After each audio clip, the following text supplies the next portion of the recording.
First get an Instagram account? I got an account one night I was up late. I think me and my PR was working on something. I was writing for the book. Actually, I was working on the book, and I couldn't get it right. All night we stayed up. I want to say I think it was like almost 4th of July, pre 4th of July, like July 3rd, 4th of July was next day. I don't know, something close to that. What year? This year. So you just made the 444 account. So I mean, knowing that is 18 now. I mean, 17 actually. That's your main account. I got a private account and 444. Okay. So, copy. But that platform took off last year around July, and like I said, I was working on my book, and I got like writer's block, and I felt like I wasn't getting nowhere, and I was like, you know what? I gotta give them something juicy. Like when they wake up, they gotta see something. And I thought about my case, and I just put it out there. I had put it out there before, but not like, it's new now to do Instagram. I put it out there to YouTube before, but I put it out there on Instagram and rolled with the 444 platform. You know what I'm saying? Because that started with him even mentioning the Instagram on there. So, and I just put the case up there. So this account is more like a catharsis account for you, meaning this is where you're letting off the true story and what your perspective, your feelings on everything that transpired. Yeah. I mean, this is my life. This is my life.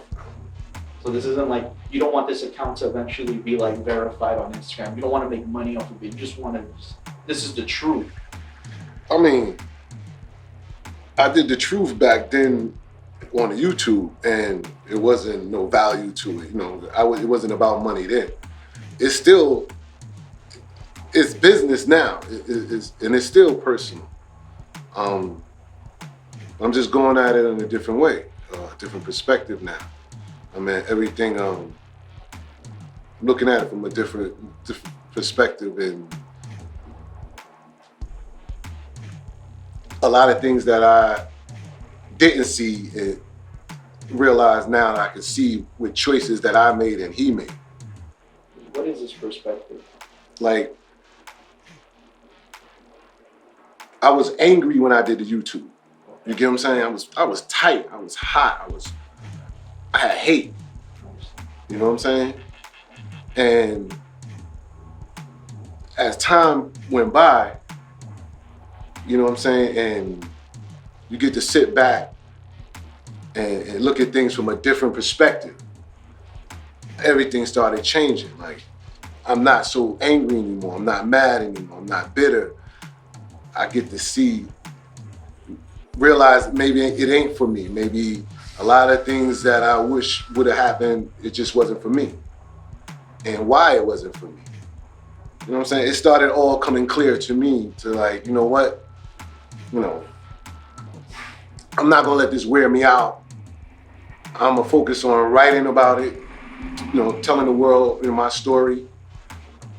And just did the 444 and started putting it on there.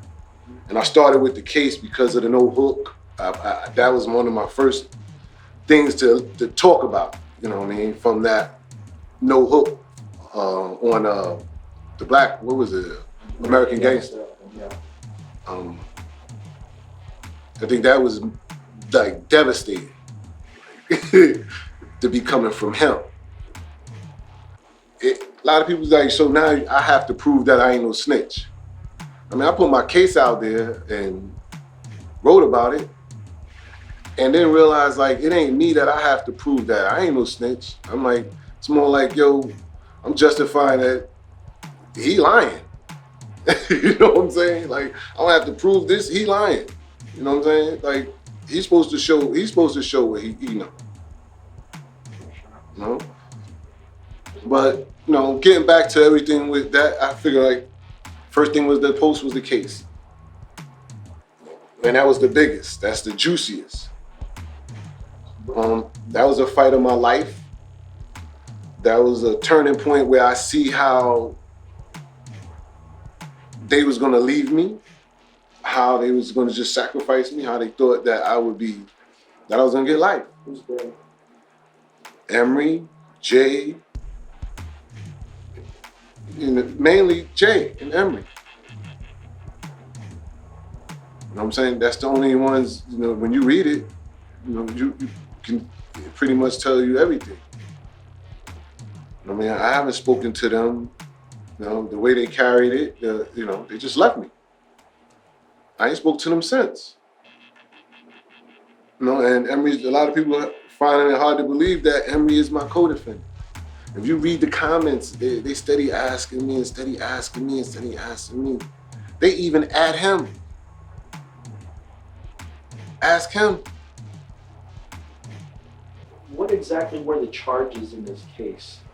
I was being charged at 848. Like, that's, you know, Kingpin charge. You know, if anybody been indicted under the Kingpin charge and anybody doing life, they understand what that is. The government tried to say that I was responsible for 85% of the cocaine that was coming in on the Eastern Shore. And they indicted me. They indicted me with Emery and another co-defendant. This case went on for a while. And during the process of this case, you know, I just get to telling the story on how Jay and how Emery and them was moving and, you know, how shit was feeling shaky and the breakdown of everything. Yo, that case was so much of a fight. You know, it was at some point I knew that the government didn't have anything, that they was just bluffing. They didn't have no video, they didn't have no audio. Like I said, if you read the story, they had a quick second of a snitch calling me, you know, and then they superseded the indictment. They put more co-defendants on the case. They was just trying to get it at this point. It felt like to me,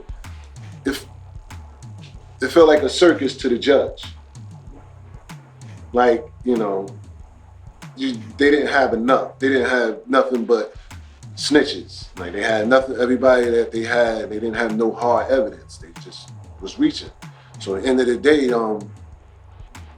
they granted it was a mistrial. Okay. You know what I mean? I say I won, but technically I didn't really win. I mean, he declared a mistrial, so that state's attorney wouldn't take a L, because that's what was going to happen. You get what I'm saying? Yeah. So they just granted me a mistrial, and that was it, you know. But I walked away with, yeah, I beat that. They ain't have shit. You know what I mean? They had the right person, but, you know, it was over. They ain't have the right time. And I go into that, you know, in some of my interviews. And, you know, when I say the right time, meaning, you know, only reason why I'm here now talking and speaking is because I left the game at the right time. You know what I mean? I packed up loads of cash, bags of cash, family and all, and I moved. I turned my back to the game. I left it alone. Left cold turkey, left it alone. Close to $500,000 cash, left it alone. 3 years later, they came and got me. 3 years later. So when I say I left at a perfect time, because when I looked through my case, all the investigation was the whole 3 years that I have been gone. So it was my gut feeling, and you know, that tuition I always had as a kid, that, you know, just leave, just turn your back. You know, this is getting out. I just had a gut feeling.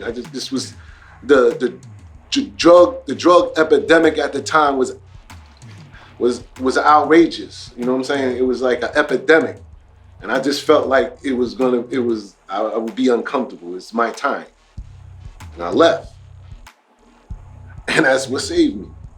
So when I say they had the right man, but the wrong time, that's how it works.